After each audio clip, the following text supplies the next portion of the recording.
Welcome to the Com Analytics channel. I'm Boris Tiesenghausen. July 5th, here are the main news stories at this moment.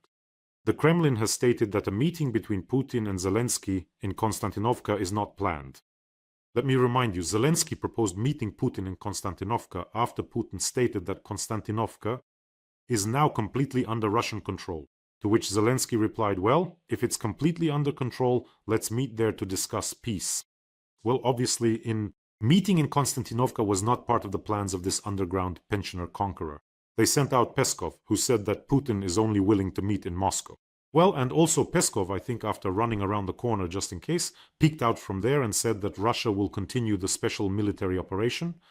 Well, who would doubt it? They'll continue, as they say, until the last oil refinery.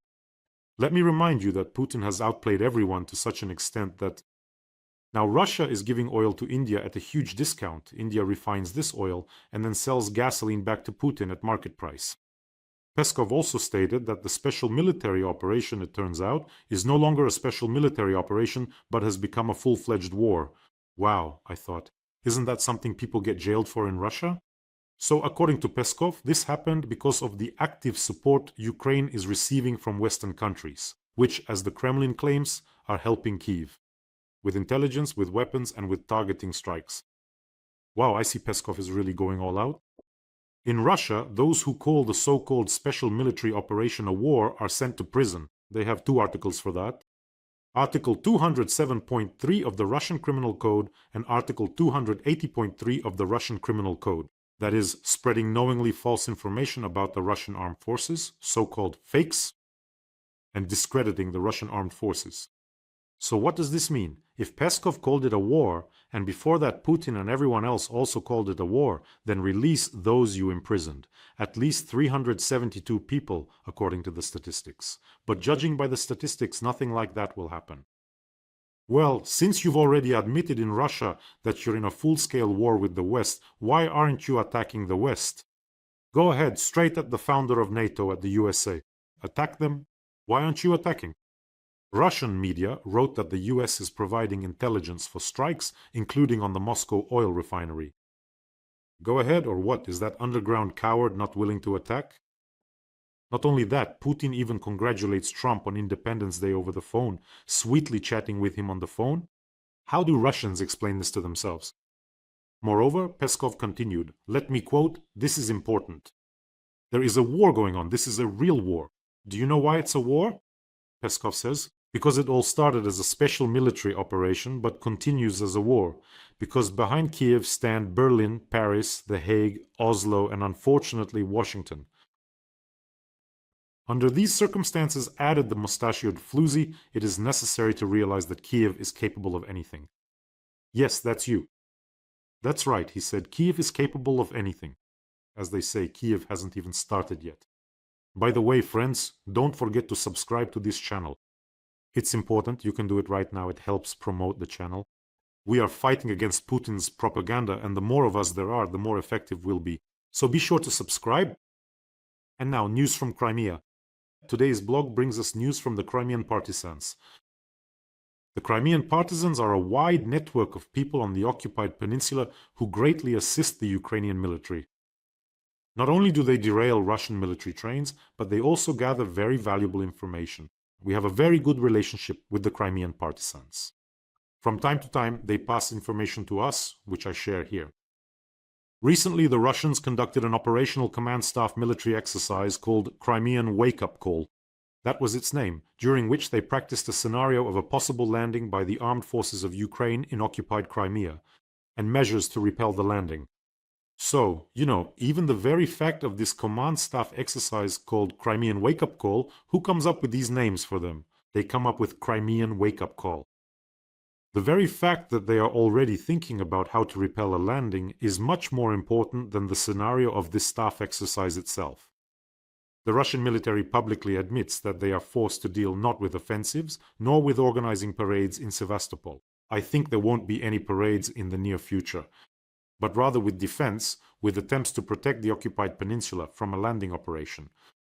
Well, it fundamentally shatters the myth of the unsinkable aircraft carrier. Wouldn't you agree? I think that for the traitors and occupiers in Crimea, this certainly doesn't add any confidence. The fact that the Russian military is preparing to repel a Ukrainian landing operation. But I think things will turn out to be much more prosaic. Much more prosaic. Without electricity, without fuel, the Russians themselves will start leaving the occupied peninsula. They're already doing it. The Black Sea Fleet. Let's remember, the Black Sea Fleet has already left Crimea and its main base in Sevastopol. That's it. They've cleared out from there. They were forced to do it. And taking this opportunity, I congratulate everyone involved on the Day of the Naval Forces of Ukraine.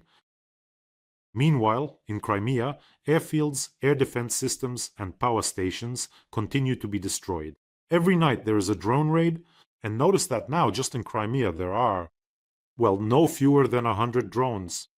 Last night, powerful substations in Bakhchisarai and Zemina were hit.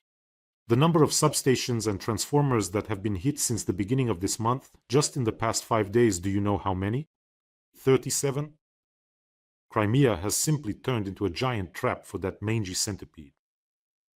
And just in the last 48 hours, minus 16 energy nodes. The pace is unbelievable. In Crimea, rolling blackouts have been introduced, a number of electric transport routes have been cancelled, and the number of trains and electric trains has been reduced. So that's the current information from our dear partisans. In Crimea, essentially, most of the occupied peninsula is without power. The number of those crazy enough to go on vacation to occupied Crimea has dropped significantly. I don't even know who is left there at all. The beaches are empty. A friend of mine wrote to me, in their 5-story building in Sevastopol, there are 3 entrances. And already 2 families from that building have packed up their kids and left. It's only going to get worse. In other words, Crimea will cease to be a logistical base and military foothold for the occupiers. It simply won't be able to serve that purpose physically. The substations will be wiped out completely. And then they'll finish off the Tavricheskaya and Bakhchisarayskaya power plants with missiles, and that's it. So when the Siemens turbines at those 2 thermal power plants stop working, how are the Russians going to fix them? Where do you think they'll get the spare parts? Nowhere. By the way, yesterday a Russian MiG-29 was also destroyed. That was the work of the main directorate's specialists. Ukrainian intelligence struck the Belbek airfield. So right now they're laying mines. They're actively targeting air defense systems.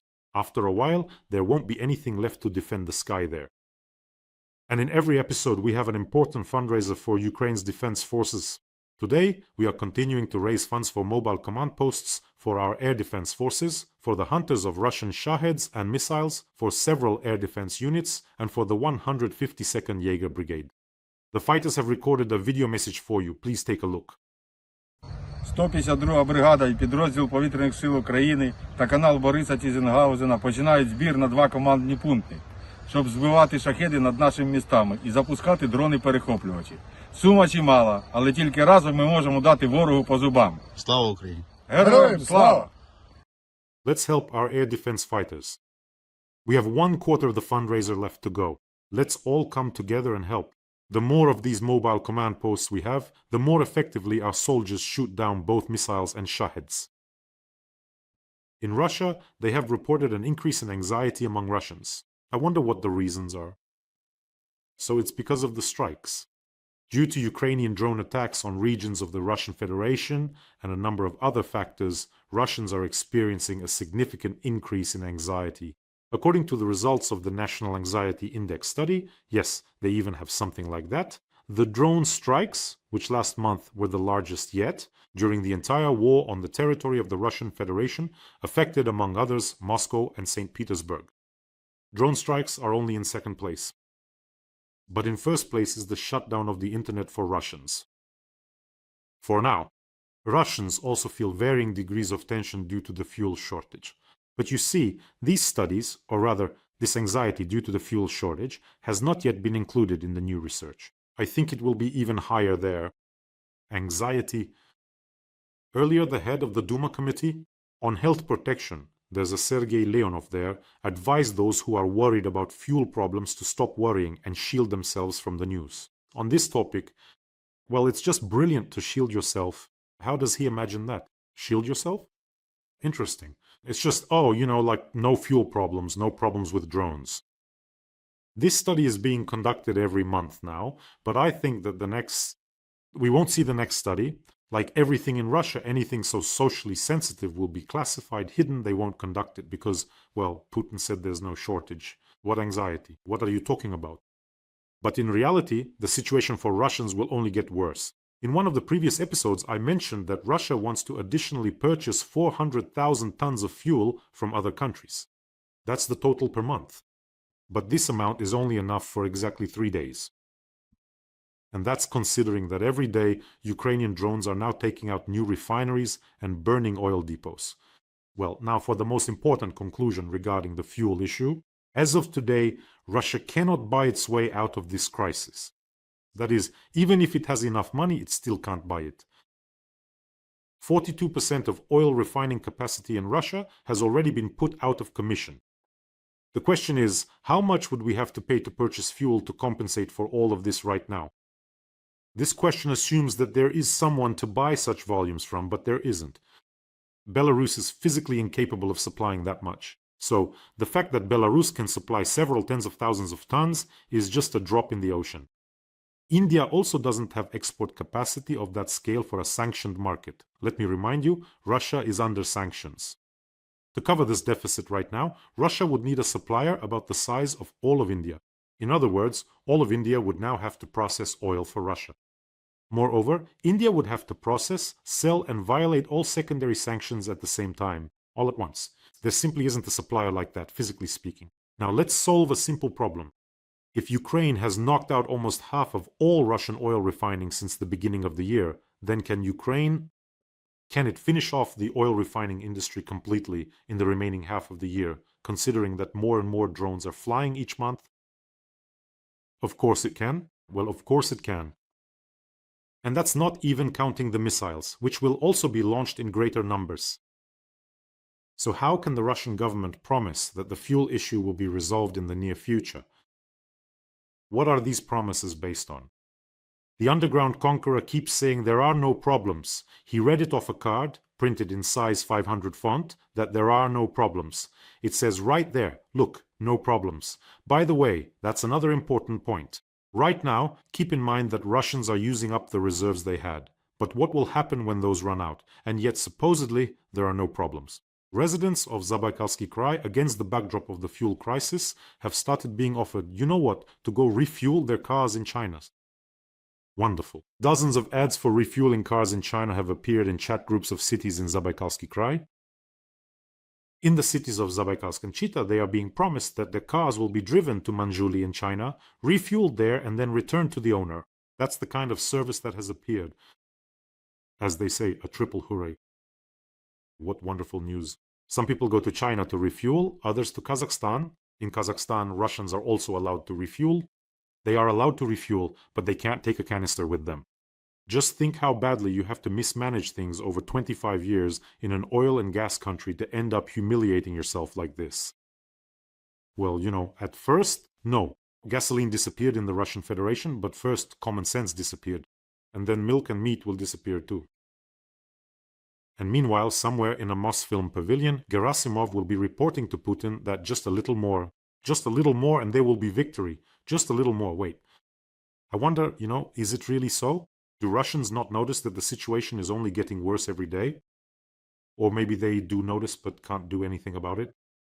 So when are Russians supposed to just go out into the streets or somehow start protesting en masse? What has to happen? Gasoline will disappear. Prices will rise. This is already happening.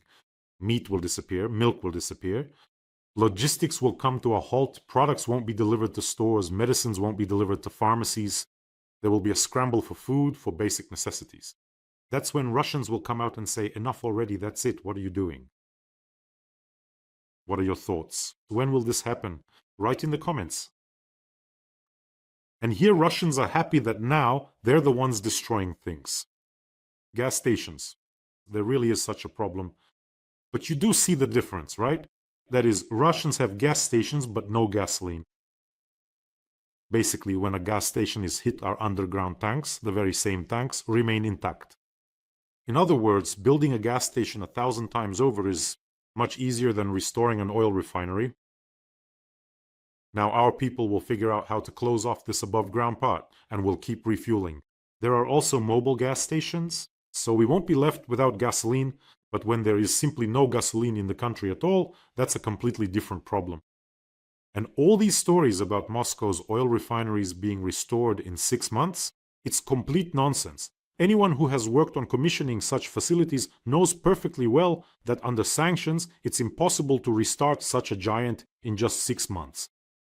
Well, and some good news is on the way. Very soon, pleasant gifts with warheads weighing over a ton will be hitting oil refineries, shutting them down once and for all. At that point, neither 6 months nor a year will make any difference. Meanwhile, Putin rushed to save, not the Russian people, but his own yacht. Putin's yacht was taken out of the Baltic Sea under guard out of fear of Ukrainian drones. The Telegraph reports on this. So, the 82-meter super yacht Graceful, which is linked to Putin, is being moved from Kaliningrad to Murmansk.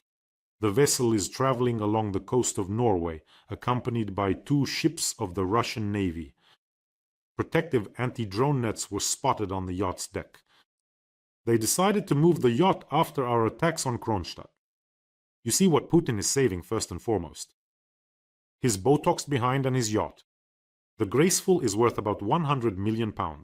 On board, there is a swimming pool, a helipad, and secure government communications. Putin has frequently made use of this luxury yacht, including during a scenic Black Sea cruise in the year 2021, together with the Belarusian leader Lukashenko. The old man's cruise in Sochi. I think they even brought little Kolya on board that time. Apparently there was no one to leave the boy with. So, 17 days before the full-scale invasion in February 2022, the yacht was urgently moved from the Hamburg shipyard to Kaliningrad. I think everyone understood why it was moved 17 days in advance. Now, this is very interesting. When I read this fact, I asked myself another question. I think this will be especially interesting for Russians. That is, the yacht.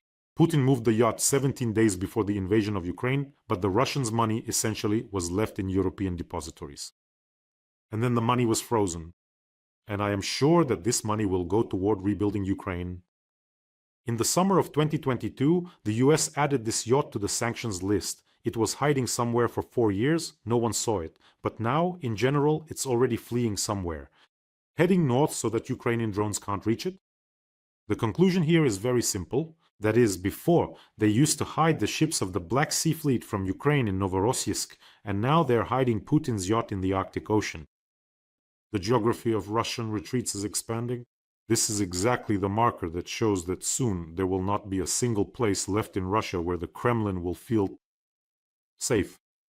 And a couple more words about yesterday's performance, about that little scene that Putin and Gerasimov staged at Mosfilm for a single viewer, Donald Trump.